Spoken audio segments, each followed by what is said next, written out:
Assalamualaikum warahmatullahi wabarakatuh. Sebelumnya perkenalan saya, izinkan saya memperkenalkan diri. Nama saya uh, Muhammad Taufik dengan NIM 4304 020027. Saya akan menjelaskan mengenai dengan tes bakat yang terdiri dari apa sih itu bakat, lalu uh, saya akan jelaskan pengertiannya, uh, lalu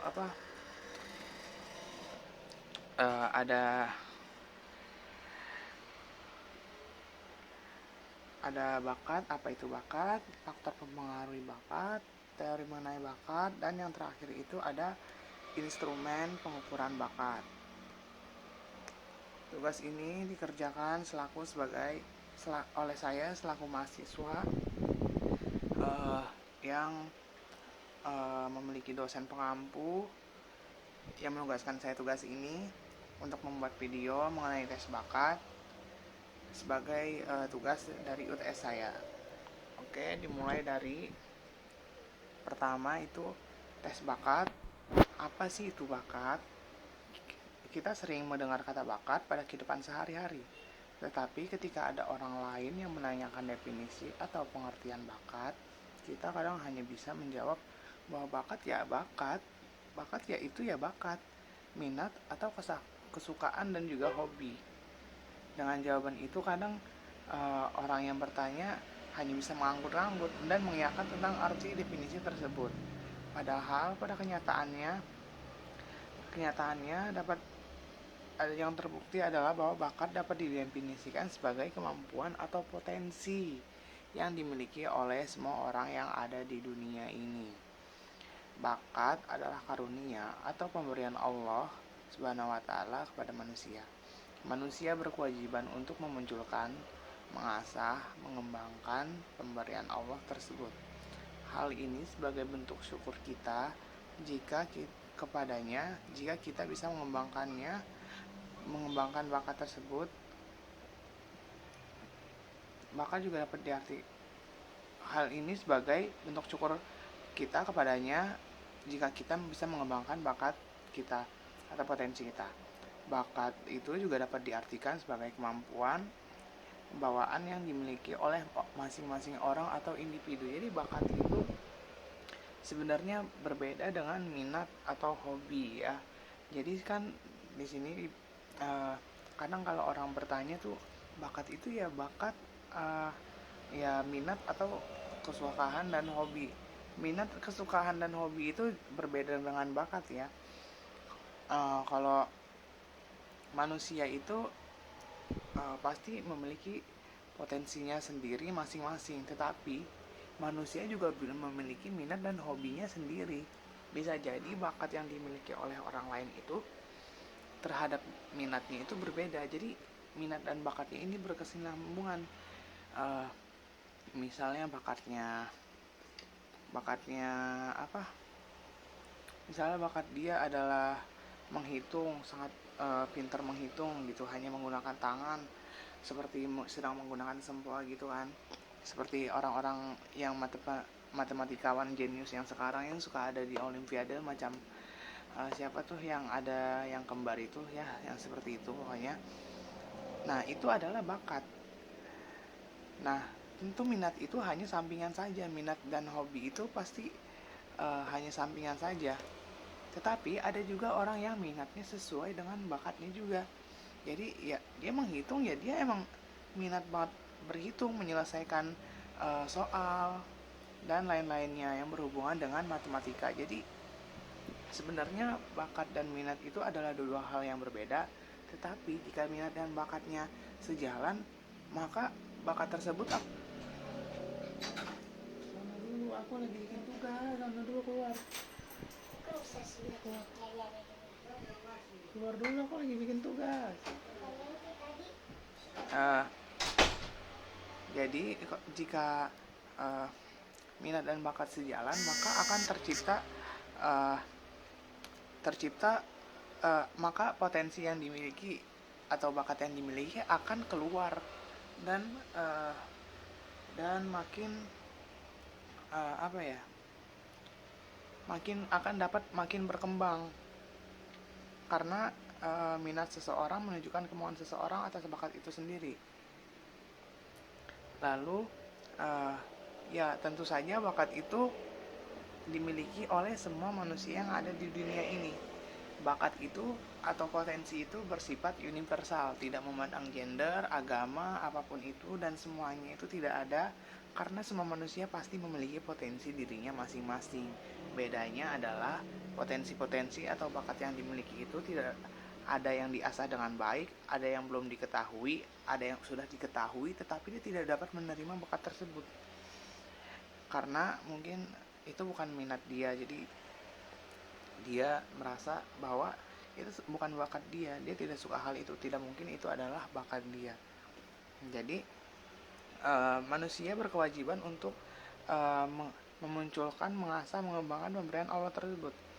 Makanya manusia ini kalau dalam Al-Quran itu sering sekali kan kita diingatkan untuk terus belajar dan belajar. Nah ini adalah dimana kita belajar dalam memahami bakat kita, mencari bakat kita, potensi diri kita tuh apa sih. Lalu setelah kita dapat menemukan atau memunculkan potensi diri kita, kita mengasah, kita belajar agar bakat yang kita miliki dapat berkembang. Oleh karena itu kan kalau dalam Al-Quran kita suruh belajar dan belajar. Lalu jika kita sudah berhasil sesuatu yang kita pelajari atau yang kita geluti sudah berkembang dengan baik, kita dapat mengerjakan ilmu kita kepada orang lain. Oleh karena itu kan jika kalau di kehidupan sekarang mungkin jika kita memiliki bakat seperti tadi berhitung, lalu ada seseorang anak yang memiliki bakat dari kecil sudah kelihatan nih misalnya bakat berhitung, maka untuk dapat mengasah bakat tersebut, kita yang sudah memiliki bakat dan sudah dapat mengembangkannya, kita dapat mengajarkan ilmu kita kepada anak tersebut agar anak tersebut juga dapat berkembang dengan baik seperti kita, orang yang berbakat yang sama dengan kita, yang sama dengan dia. Karena itu makanya dalam Al-Quran itu kita seringkali diingatkan untuk dapat belajar dan berilmu, lalu kita mengajarkannya kepada orang lain.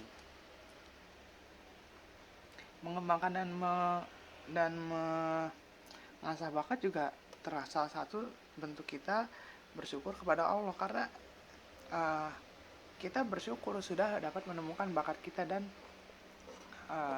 kita dapat mengasah dan mengembangkannya karena tidak semua orang dapat melakukan itu. Menemukan dan menerima bakat adalah sesuatu yang sangat sulit. Faktor yang mempengaruhi bakat. Oke, faktor yang mempengaruhi bakat ini terbagi menjadi dua, yaitu ada faktor internal dan eksternal. Faktor internalnya ini ada meliputi dari faktor kematangan fisik atau kedewasaan biologis. Ya ini seperti ya orang yang fisiknya sudah dewasa, kematangan fisiknya bagus, tidak menyimpang. Lalu selain dari kematangan fisik dan biologis tadi, dari segi mental dan psikologisnya juga mempengaruhi dari bakat yang dia miliki. Jadi perkembangan mental di sini juga sangat penting. Di sini artinya bahwa makin orang dapat mencapai kematangan fisik dan mental, maka bakatnya juga akan mengalami perkembangan. Nah, orang kalau makin besar pasti bakat yang dia miliki akan semakin mudah untuk dilakukan karena kan ya semua bakat yang ada di dunia ini kan pasti akan optimal ketika manusia sudah akil balik, sudah dewasa, sudah mengalami perkembangan fisik yang sempurna gitu. Lalu selain dari perkembangan fisik tadi, perkembangan mental juga sangat berperan penting karena ya kalau untuk bersaing dengan orang yang bakatnya sama dengan kita tanpa mental yang kuat dan tangguh, ya mungkin kita akan menyerah. Uh, kita tidak akan lagi mengembangkan bakat tersebut, bahkan menarik diri dan lalu bersedih karena merasa kita berbakat dalam hal itu, tetapi kita masih kalah dengan orang lain yang memiliki dengan bakat yang sama.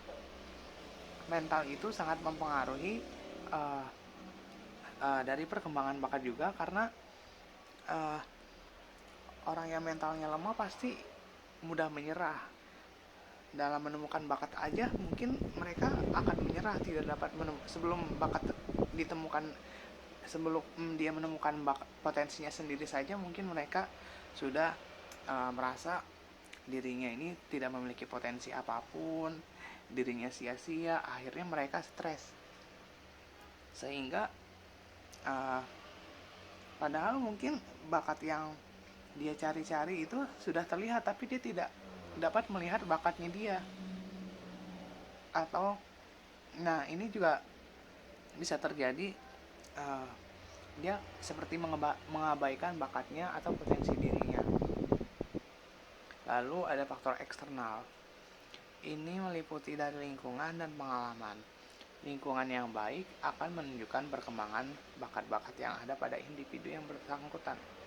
Jadi lingkungan ini contohnya itu seperti dari keluarga, misalnya ada seseorang anak yang memiliki kemampuan yang sudah terlihat bakatnya dalam memainkan alat musik. Lalu orang tuanya mendukung dia, lingkungannya mendukung dia. Lingkungan pertamanya adalah keluarganya sendiri. Ibunya, orang tuanya menyekolahkan dia atau memberikan dia sekolah atau les musik, sehingga anak tersebut juga dapat berkembang dengan baik dengan pembimbing yang sudah dipercayakan kepadanya oleh orang tuanya tadi di sekolah musik tadi. Lalu lingkungan sosial anak tersebut juga pasti adalah orang-orang yang memiliki bakat juga dalam bermusik, karena kan dia disekolahkan di sekolah musik tadi kan. Lalu oleh karena itu lingkungan sosial dia juga pasti orang-orang yang memiliki bakat bermusik juga, maka mereka juga akan sama-sama berkembang, bersaing, saling membantu, sehingga bakat tersebut dapat berkembang dengan baik dan pesat. Dan anak tersebut akan memiliki kehidupan atau dapat berdamai dengan bakatnya sendiri. Lah, jika misalnya orang yang miskin, tidak, atau walaupun mereka kaya tetapi bakat yang dimilikinya tidak didukung oleh orang tuanya sendiri, misalnya menjadi dalam bernyanyi, tetapi orang tuanya tidak ingin anaknya ini menjadi penyanyi, sehingga orang tuanya takut sekali anaknya menjadi penyanyi, jadi orang tuanya ini tidak pernah memberikan dukungannya kepada anaknya sendiri. Lalu mungkin ada juga anak yang sama memiliki bakat penyanyi, tetapi orang tuanya tidak mampu untuk menyekolahkan dia. Tapi ini juga tergantung dari mentalnya juga ya, dari faktor internalnya juga. Jika mentalnya sangat kuat, dia terus berlatih dan hanya bermodalkan internet, ya mungkin dia bisa saja berhasil dalam mengembangkan bakatnya walaupun tanpa guru bimbingan secara langsung. Karena perkembangan anak ini juga berbeda-beda. Tentu bakat yang dimiliki juga berbeda-beda. Lalu ada teori mengenai bakat yang dipelopori yang menggunakan analisa faktor untuk menganalisis kemampuan umum, general ability, yang dikemukakan oleh Spearman, yang terkenal dengan teori 2 faktor, lalu diikuti dengan Thurston, Wilford, dan Vernon.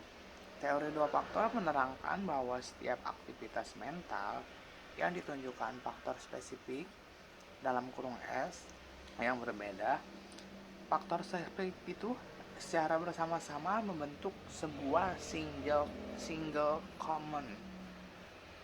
common factor yang disebut dengan general. Dengan demikian, maka setiap perilaku akan terdiri dari faktor spesifik tadi yang berbeda dan faktor G yang selalu sama.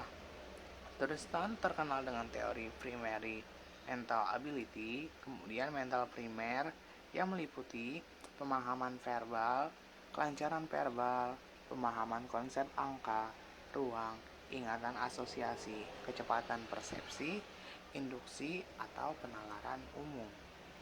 Jadi yang dimaksud oleh teori dua faktor ini memberikan petunjuk bahwa uh, setiap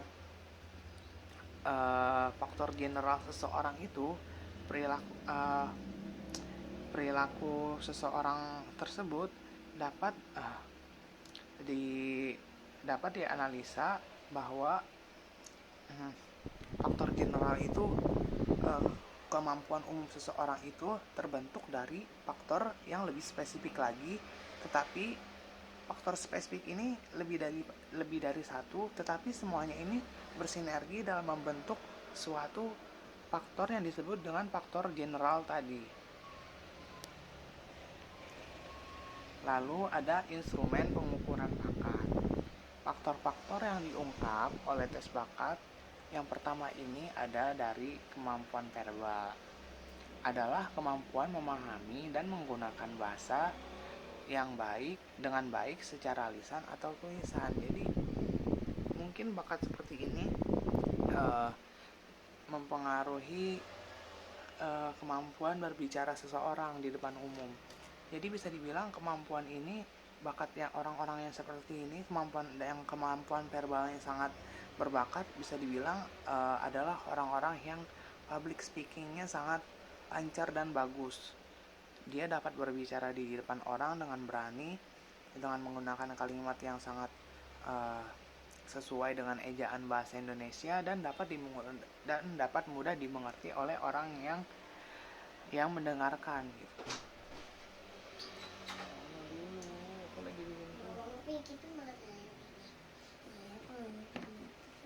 Aku bikin tugas dulu sebentar. Sono dulu. Sono dulu.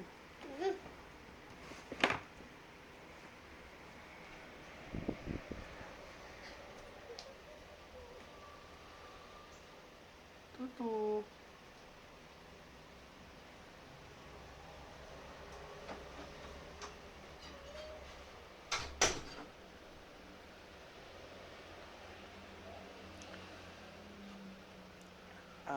Tadi sampai mana ya? Sampai kemampuan verbal ya, ini bisa dibilang kemampuan bakatnya saat ini adalah orang-orang yang memiliki public speaking yang sangat bagus, mampu berbicara di depan orang lain, dan mampu menyampaikan apa yang ingin disampaikan kepada orang lain dengan sangat mudah dimengerti oleh subjek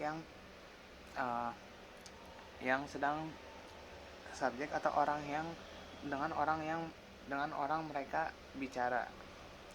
Lalu ada kemampuan numerikal, kemampuan ketepatan dan ketelitian memecahkan problem aritmatik atau konsep dasar berhitung. Nah, ini seperti yang tadi, mungkin ini bisa menjadi bakatnya dia jika dia sebenarnya bakat ini juga jika disambungkan dengan minatnya, misalnya bakat dia adalah seperti ini, kemampuan numerikal, tetapi dia memiliki minat dalam mengajarkan anak yang berusia misalnya 7-8 tahun, which is itu kan adalah anak-anak yang bersekolah misalnya SD. Maka mungkin bakat ini bisa disalurkan dengan orang tersebut menjadi seorang guru. Maka mereka dapat mengajarkan dasar-dasar dari aritmatik atau konsep dasar berhitung kepada anak-anak tersebut. Jadi bakat dan minat ini bersinergi. Walaupun bakat dan minatnya berbeda, tetapi jika dapat disambungkan keduanya dengan hal yang positif, maka akan dapat berjalan dengan baik. Dimana contohnya seperti yang saya bilang tadi, seorang guru mengajarkan kepada anak-anak konsep dasar berhitung, karena kemampuan guru ini juga sangat uh, sangat teliti setelah dan sangat uh, memiliki ketepatan yang sangat baik dalam problem aritmatik atau konsep dasar berhitung. Tetapi anak ibu ini juga memiliki minat kepada anak kecil, memiliki hobi dan menyukai anak kecil, sehingga ya dapat dapat disalurkan bakatnya dengan mengajarkan anak kecil sebuah konsep dasar berhitung. Lalu ada kemampuan spasial, adalah kemampuan merancang suatu benda secara tepat. Mungkin ini bisa ini orang-orang yang memiliki bakat ini mungkin salah satunya adalah yang membuat meja yang dapat disusun uh, dengan yang sudah dirancang sehingga dapat dilepas pasang dengan sangat mudah gitu. Ini adalah salah satu dari kemampuan spasial, yaitu orang yang merancang suatu benda secara tepat. Misalkan kalau misalnya meja-meja sekarang kan ada ya yang misalnya nggak mudah sekali untuk dilepas pasang, dan itu hanya mengandalkan kayu itu sendiri tanpa harus dipaku. Ada lubang-lubang tertentu yang dibuat oleh perancangnya sehingga itu dapat masuk dan menyatukan satu kayu dengan kayu lainnya sehingga itu dapat membentuk meja. Nah, ini juga merupakan salah satu dari kemampuan spasial, yaitu kemampuan merancang suatu benda secara tepat. Lalu ada kemampuan perseptual, kemampuan mengamati dan memahami gambar 2 dimensi menjadi bentuk 3 dimensi.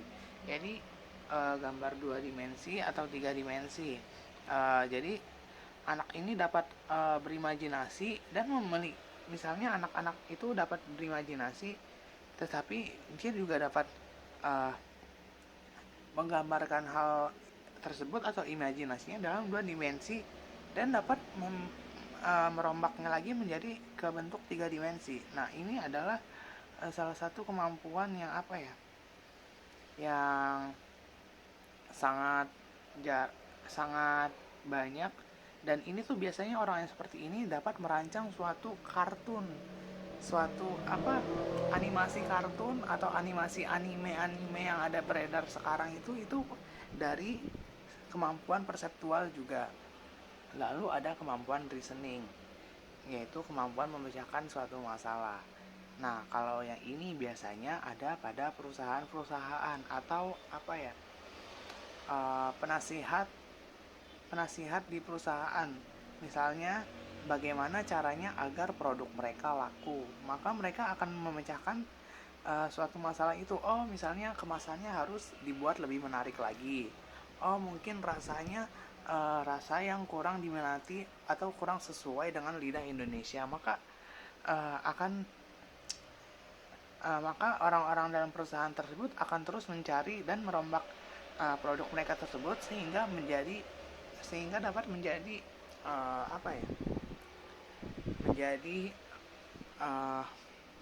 produk andalan dari masyarakat, memecahkan suatu masalah dari produk yang mereka buat sendiri.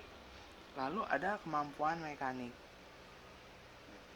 yaitu kemampuan memahami 2 konsep, yaitu mekanik dan fisika. Yaitu ini kemampuan yang biasanya mungkin ada pada penelitian laboratorium yang menggunakan riset agar dapat menemukan misalnya bahan bakar baru, bahan bakar organik, menemukan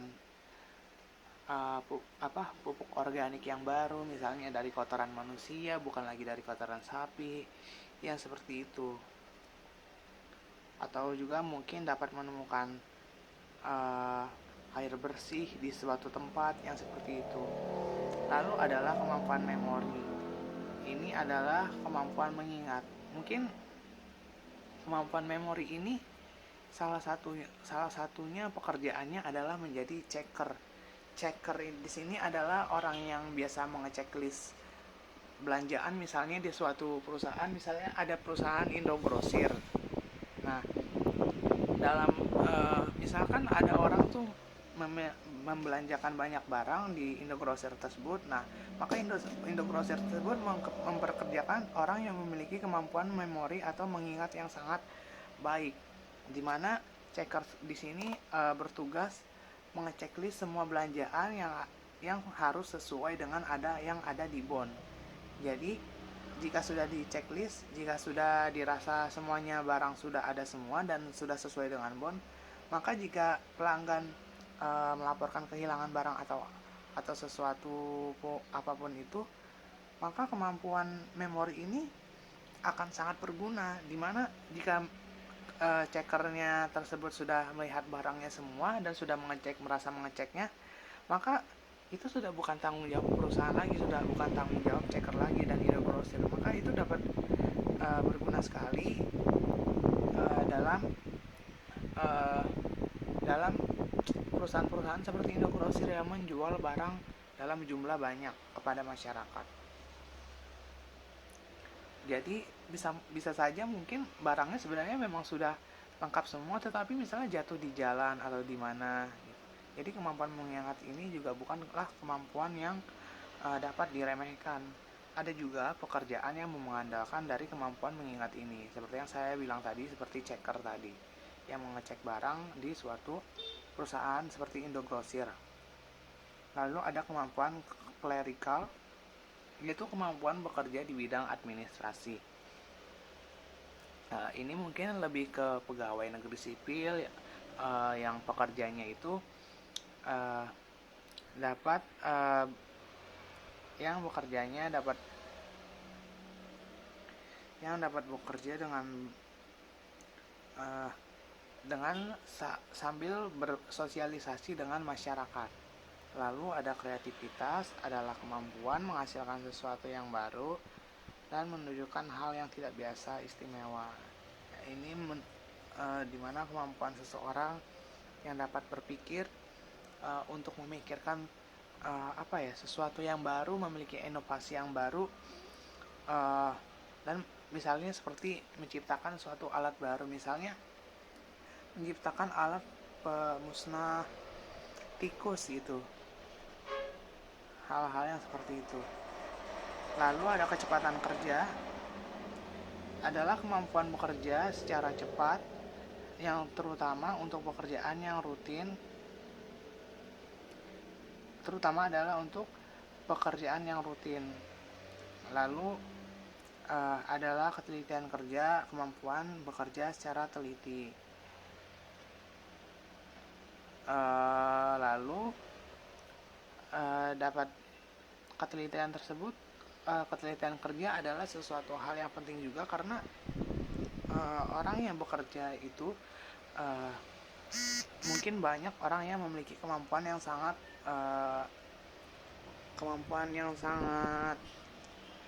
atau kemampuan atau bakat, kemampuan atau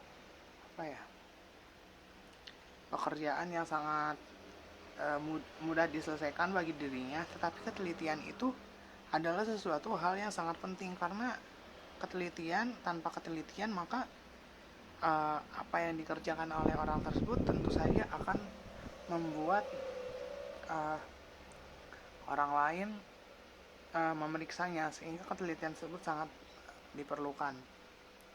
Lalu kecepatan kerja juga, untuk kecepatan kerja ya memang semua pekerjaan itu tidak bisa diselesaikan secara tepat, tetapi untuk pekerjaan yang memang rutin, yang memang rutinitasnya sangat monoton, yang seperti itu saja, ya tentu saja kan seseorang yang bekerja dengan rutinitas kerja yang selalu sama seperti itu kan juga pasti akan beradaptasi, sehingga dapat diharapkan orang yang bekerja itu dapat melakukan pekerjaannya secara cepat karena sudah beradaptasi dengan pekerjaannya.